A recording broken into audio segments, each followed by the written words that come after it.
ضيعتي وقت كبير فاكرة البيتزا عجن وفرد، في نص ساعة بس أسرع بيتزا وبدون ملمسها، هشة وقطنية، وفرت عليا تعب العجن والفرد والتخمير. البيتزا السايلة خلاص اعتمدتها، رهيبة. معايا 3 كوبايات من الدقيق، وده هيديني الصاج الكبير اللي انا عملته. معلقتين من الزيت الزيتون او الزيت العادي مع رشه ملح، نص معلقه من بصل باودر، توم باودر، وبيكنج باودر، معلقه صغيره خميره، معلقه صغيره سكر، معلقه صغيره خل، كله على بعضه كده. وهنزل بحوالي 3 كوبايات الا ربع من الميه الدافيه، ميه دافيه مش مغليه، بس عشان تسرع التخمير بسرعه. هسيبها بقى تخمر تماما. جهزت صوص البيتزا، توم وزعتر، ونزلت بالصلصه. بحب اديها كده شويه من الباربيكيو صوص، بيدي لصوص البيتزا طعم حلو قوي.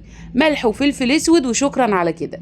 دلوقتي بقى هطلع ده السوسيز او السوسج اللي احنا عملناه من كام يوم. اللهم بارك، وصفه خطيره يا جماعه، احلى سوسيس في البيت. هسيب لكم اللينك تحت.